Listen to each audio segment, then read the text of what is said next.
Hello friends, स्वागत है आप सभी का आपके अपने यूट्यूब चैनल पर।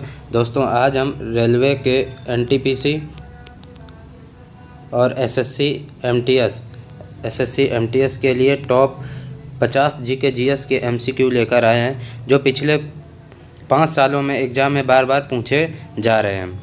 तो आपको क्या करना है, वीडियो को बिना स्किप किए एंड तक ज़रूर देखना है। और आज आपको क्या बताना है कि इन 50 क्वेश्चन में जो आपका स्कोर हो, ठीक है, जो आपका स्कोर हो वो आपको बताना है कि आपका स्कोर कितना रहा है। तो वीडियो को बिना स्किप किए एंड तक ज़रूर देखें। हम शुरू करते हैं वीडियो को। मुग़ल शासन में मनसबदारी प्रथा का प्रवर्तन किसके द्वारा किया गया था? तो मुग़ल शासन में मनसबदारी प्रथा का प्रवर्तन किसके द्वारा किया गया था? तो ये अकबर के द्वारा किया गया था। किसके द्वारा? अकबर के द्वारा किया गया था। तो ऑप्शन ए इसका करेक्ट आंसर हो जाएगा। अकबर के द्वारा मनसबदारी प्रथा का प्रवर्तन किया गया था। Option A Akbar correct answer हो जाएगा। ठीक है, आगे बढ़ते हैं। नेक्स्ट क्वेश्चन है, नागालैंड राज्य कब बना था? तो नागालैंड था ये राज्य कब बना था, यानी कि पूर्ण राज्य का दर्जा कब मिला था? तो नागालैंड जो था ये राज्य कब बनता है? 1963 में। 1963 में नागालैंड राज्य बनता है। तो नागालैंड राज्य कब बनता है? 1963। ऑप्शन सी इस क्वेश्चन का करेक्ट आंसर हो जाएगा। भारत के किस महान खिलाड़ी के जन्म दिवस को खेल दिवस के रूप में मनाया जाता है? तो भारत के किस महान खिलाड़ी के जन्म दिवस को खेल दिवस के रूप में मनाया जाता है? तो आप सभी को पता होगा, मेजर ध्यानचंद जी। कौन से? तो मेजर ध्यानचंद जी के जन्म दिवस को खेल दिवस के रूप में मनाया जाता है। तो मेजर ध्यानचंद इस क्वेश्चन का करेक्ट आंसर हो जाएंगे। इनका जन्म दिवस कब होता है? तो 29 अगस्त को होता है। कब होता है? तो 29 अगस्त को प्रतिवर्ष मेजर ध्यानचंद जी के जन्म दिवस पर खेल दिवस के रूप में मनाया जाता है। तो ऑप्शन बी इस क्वेश्चन का करेक्ट आंसर हो जाएगा, मेजर ध्यानचंद के जन्म दिवस पर। विजयनगर साम्राज्य की स्थापना कब की गई थी? तो विजयनगर साम्राज्य था, इसकी स्थापना कब की गई थी? इसकी स्थापना, विजयनगर साम्राज्य की स्थापना 14वीं शताब्दी में की गई थी। कब? तो 14वीं शताब्दी में विजयनगर साम्राज्य की स्थापना की गई थी। तो ऑप्शन सी इस क्वेश्चन का करेक्ट आंसर हो जाएगा। जो विजयनगर था, विजयनगर की अगर राजधानी आपसे पूछ दिया जाए तो इसकी राजधानी क्या थी? तो विजयनगर साम्राज्य की राजधानी क्या थी? हम्पी थी। क्या थी? तो हम्पी इसका करेक्ट आंसर हो जाएगा। ये आपको नोट डाउन कर लेना है। तो विजयनगर साम्राज्य की राजधानी हम्पी थी। विजयनगर जो साम्राज्य था ये कहाँ है? तो कर्नाटक राज्य में पड़ता है। तो इस क्वेश्चन का करेक्ट आंसर हो जाएगा ऑप्शन सी 14वीं शताब्दी। हे राम प्रभु प्रमुख वचन किसका था? तो हे राम जो था ये प्रमुख वचन किसने दिया था? हे राम किसने कहा था, ये आपको बताना है। तो हे राम ये किसने? महात्मा गांधी ने कहा था। किसने? तो महात्मा गांधी इस क्वेश्चन का करेक्ट आंसर हो जाएंगे। महात्मा गांधी ने हे राम कहा था। तो ऑप्शन ए इस क्वेश्चन का करेक्ट आंसर हो जाएगा, हे राम महात्मा गांधी ने कहा था। अलमाटी बांध कृष्णा नदी पर किस राज्य में अवस्थित है? जो अलमाटी बांध है ये किस नदी पे है? तो कृष्णा नदी में है। और किस राज्य में अवस्थित है? तो आपको बताना है अलमाटी बांध कृष्णा नदी पर किस राज्य में अवस्थित है। ये कहाँ अवस्थित है? तो कर्नाटक में स्थित है। कहाँ पर? तो कर्नाटक में अलमाटी बांध कृष्णा नदी पर स्थित है। ऑप्शन सी इसका करेक्ट आंसर हो जाएगा, कर्नाटक इस क्वेश्चन का सही जवाब हो जाएगा। आगे बढ़ते हैं। नेक्स्ट क्वेश्चन, जर्मनी और पोलैंड के बीच की सीमा रेखा क्या कहलाती है? तो जर्मनी और पोलैंड के बीच की सीमा रेखा क्या कहलाती है? तो हिंडनबर्ग रेखा कहलाती है। क्या? हिंडनबर्ग रेखा जर्मनी और पोलैंड के बीच की रेखा को हिंडनबर्ग रेखा के नाम से जाना जाता है। ऑप्शन सी करेक्ट आंसर हो जाएगा, हिंडनबर्ग रेखा। आगे बढ़ते हैं। नेक्स्ट क्वेश्चन है, डीएनए की खोज किसने की थी? तो डीएनए था, इसकी खोज किसने की थी? तो आपको बताना है डीएनए की खोज किसने की थी। तो डीएनए है, डीएनए की खोज किसने की थी? डीएनए की खोज ये की थी वाटसन और क्रिक ने। किसने? वाटसन और क्रिक। ऑप्शन सी इस क्वेश्चन का करेक्ट आंसर हो जाएगा, वाटसन और क्रिक ने डीएनए की खोज की थी। तो फ्रेंड, अगर आपको हमारी वीडियो अच्छी लग रही हो तो वीडियो को ज़्यादा से ज़्यादा शेयर करें। और आज का टारगेट हमारा है क्या? आज का हमारा टारगेट है 20+ लाइक का। तो आई होप आप हमारे इस टारगेट को अचीव करने में हेल्प करेंगे। तो 20+ लाइक का हमारा टारगेट है, इसको आप सभी अचीव करने में हमारी हेल्प करेंगे। ठीक है। तो कुतुब मीनार के पास स्थित लौह स्तंभ को किसने बनवाया था? कुतुब मीनार के पास स्थित लौह स्तंभ को किसने बनवाया था? तो ये लौह स्तंभ को किसने? चंद्रगुप्त द्वितीय ने बनवाया था। किसने? तो चंद्रगुप्त द्वितीय थे, चंद्रगुप्त सेकंड थे, इन्होंने कुतुब मीनार के पास स्थित लौह स्तंभ को बनवाया था? ऑप्शन बी इस क्वेश्चन का करेक्ट आंसर हो जाएगा। आगे बढ़ते हैं, नेक्स्ट क्वेश्चन है, लोहा और निकेल पृथ्वी के किस भाग का प्रमुख घटक माना जाता है? इंपॉर्टेंट क्वेश्चन है आपके एग्जाम के पॉइंट ऑफ व्यू से। लोहा और निकेल जो है ये किस भाग, पृथ्वी के किस भाग का प्रमुख घटक है? तो ये क्रोड का है। किसका? क्रोड। ऑप्शन सी इसका करेक्ट आंसर हो जाएगा, क्रोड का होता है। तो लोहा और निकेल पृथ्वी के क्रोड भाग का प्रमुख घटक माना जाता है। ऑप्शन सी इस क्वेश्चन का करेक्ट आंसर हो जाएगा। चंपारण सत्याग्रह कब हुआ था? इंपॉर्टेंट क्वेश्चन है, चंपारण सत्याग्रह कब हुआ था? तो चंपारण सत्याग्रह था ये 1917 में हुआ था। कब हुआ था? 1917 में हुआ था। महात्मा गांधी का पहला सत्याग्रह था ये जो चंपारण सत्याग्रह था ये महात्मा गांधी का कैसा, तो पहला सत्याग्रह था। महात्मा गांधी का प्रथम सत्याग्रह था। प्रथम सत्याग्रह, महात्मा गांधी का प्रथम सत्याग्रह 1917 में ये कौन सा? चंपारण सत्याग्रह था। आगे बढ़ते हैं, नेक्स्ट क्वेश्चन है, संपूर्ण क्रांति का नेतृत्व किसने किया था? तो जो संपूर्ण क्रांति था इसका नेतृत्व किसने किया था ये आपको बताना है। तो संपूर्ण क्रांति का नेतृत्व किसने किया था? जयप्रकाश नारायण जी ने। किसने? जयप्रकाश नारायण जी ने संपूर्ण क्रांति का नेतृत्व किया था। जयप्रकाश नारायण जी। जयप्रकाश नारायण इस क्वेश्चन का करेक्ट आंसर हो जाएंगे। जयप्रकाश नारायण ने संपूर्ण क्रांति का नेतृत्व किया था। कुषाण वंश का प्रसिद्ध शासक कौन था? इंपॉर्टेंट क्वेश्चन है ये, आपको हमारे साथ क्या करना है? नोट डाउन करते चलना है और आपको याद भी करना है। कुषाण वंश का प्रसिद्ध शासक कौन था? तो कुषाण वंश का जो प्रसिद्ध शासक था ये कौन था? कनिष्क था। कौन सा? कनिष्क कुषाण वंश का प्रसिद्ध या प्रतापी शासक था। तो ऑप्शन डी इस क्वेश्चन का करेक्ट आंसर हो जाएगा। कनिष्क कुषाण वंश का प्रसिद्ध शासक था। द्वितीय विश्व युद्ध के समय भारत में कौन सा आंदोलन चलाया गया था? द्वितीय विश्व युद्ध हुआ था तब भारत में कौन सा आंदोलन चलाया गया था? तो भारत में कौन सा आंदोलन चलाया गया था? भारत छोड़ो आंदोलन। भारत छोड़ो आंदोलन कौन सा? तो भारत छोड़ो आंदोलन को किसने चलाया था? भारत छोड़ो आंदोलन को महात्मा गांधी के द्वारा चलाया गया था। किसके? महात्मा गांधी के द्वारा। कब? 1942 ईस्वी में चालू किया गया था। तो 1942 में महात्मा गांधी द्वारा भारत छोड़ो आंदोलन ये किसमें? द्वितीय विश्व युद्ध के दौरान चलाया गया था। ऑप्शन सी इस क्वेश्चन का करेक्ट आंसर हो जाएगा, भारत छोड़ो आंदोलन। ग्रह के गति के नियम का प्रतिपादन किसने किया था? तो ग्रह के गति के नियम का प्रतिपादन किसने किया था? ग्रह के गति के नियम का प्रतिपादन ये किसने? केपलर ने किया था। तो केपलर इस क्वेश्चन का करेक्ट आंसर हो जाएंगे। ऑप्शन ए करेक्ट आंसर हो जाएगा, केपलर। ग्रह के गति का नियम केपलर ने दिया था। घाना का प्राचीन नाम क्या है? तो घाना का प्राचीन नाम क्या है ये आपको बताना है। तो घाना का प्राचीन नाम क्या है? गोल्डन कोस्ट, यानी कि ऑप्शन ए इस क्वेश्चन का करेक्ट आंसर हो जाएगा, गोल्डन कोस्ट। ये घाना का प्राचीन नाम है, golden coast. Option A correct answer हो जाएगा। ठीक है, आगे बढ़ते हैं। नेक्स्ट क्वेश्चन है, पीयूष ग्रंथि कहाँ पर स्थित होता है? जो पीयूष ग्रंथ होती है ये कहाँ पर स्थित होती है? तो पीयूष ग्रंथ कहाँ पर स्थित होती है? इंपॉर्टेंट क्वेश्चन है फ्रेंड, ये रेलवे एग्जाम के लिए। पीयूष ग्रंथि कहाँ पर स्थित होती है? पीयूष ग्रंथि ये मस्तिष्क में स्थित होती है। कहाँ पे? तो मस्तिष्क में स्थित होती है। पीयूष ग्रंथ मस्तिष्क में स्थित होती है। ऑप्शन सी इसका करेक्ट आंसर हो जाएगा, मस्तिष्क में पीयूष ग्रंथ स्थित होती है। भारत का अंतिम अंग्रेज गवर्नर जनरल कौन था? तो भारत का अंतिम जो अंग्रेज गवर्नर जनरल था ये आपको बताना है। भारत का अंतिम अंग्रेज गवर्नर जनरल लॉर्ड माउंटबेटन था। कौन? तो Lord Mountbatten. Lord Mountbatten Bharat का अंतिम अंग्रेज गवर्नर था, अंग्रेज गवर्नर जनरल था। ऑप्शन बी इस क्वेश्चन का करेक्ट आंसर हो जाएगा, लॉर्ड माउंटबेटन। लॉर्ड माउंटबेटन अंतिम अंग्रेज गवर्नर जनरल था।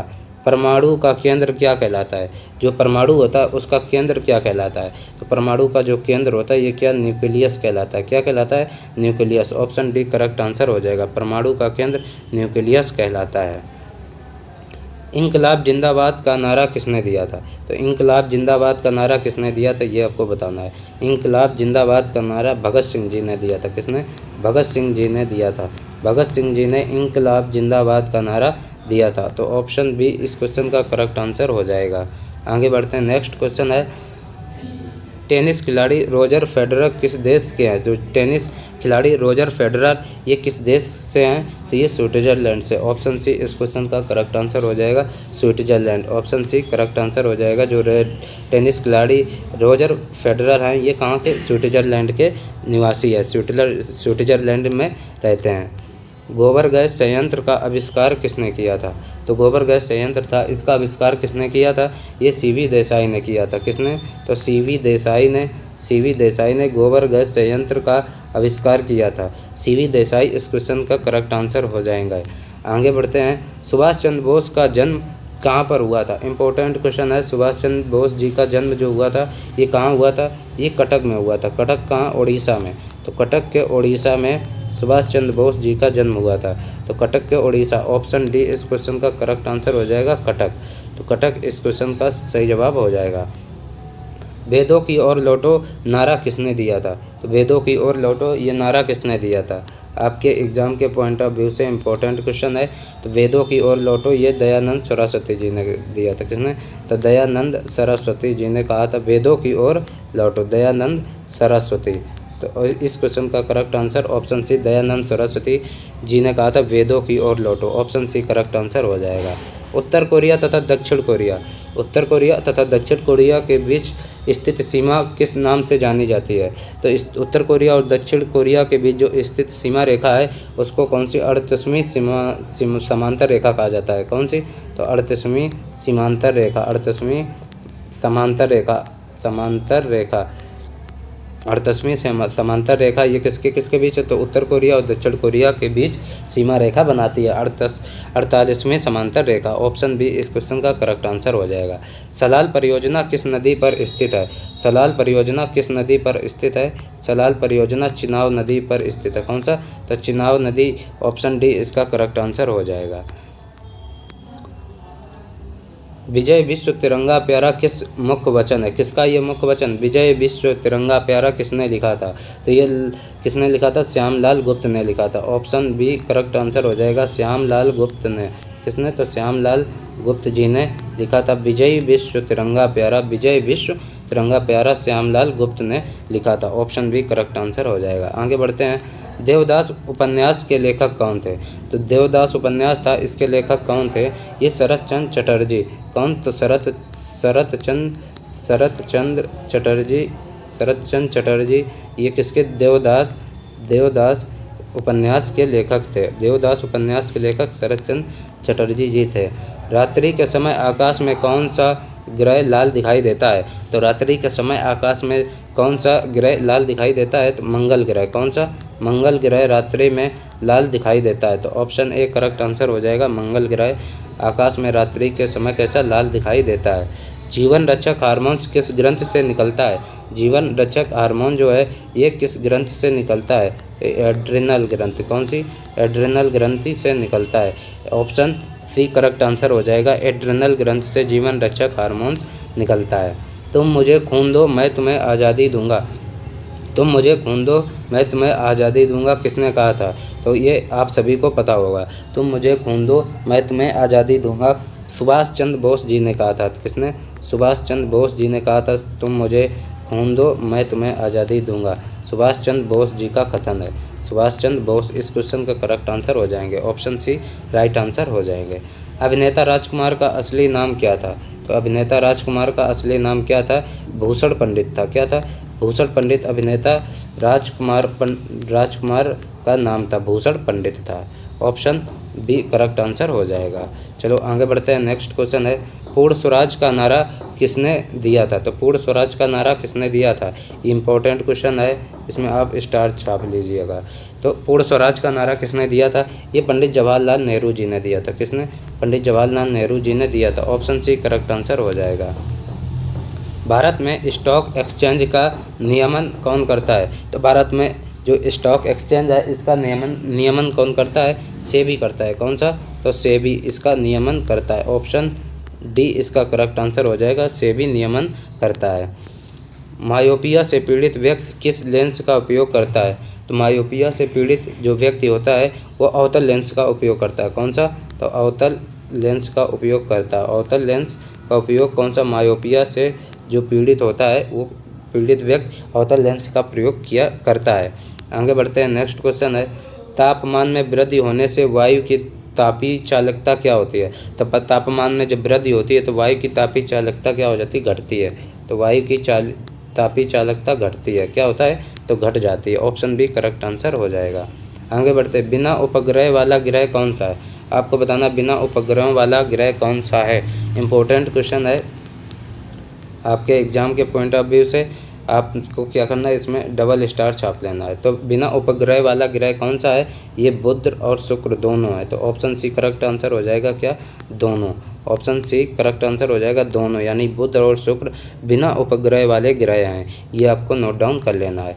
तालाबों और कृत्रिम जलाशयों में मत्स्य प्रजनन प्रक्रिया को क्या कहा जाता है? तो तालाबों और कृत्रिम जलाशयों में मत्स्य प्रजनन प्रक्रिया को पिसीकल्चर कहा जाता है। क्या कहा जाता है? तो पिसीकल्चर कहा जाता है।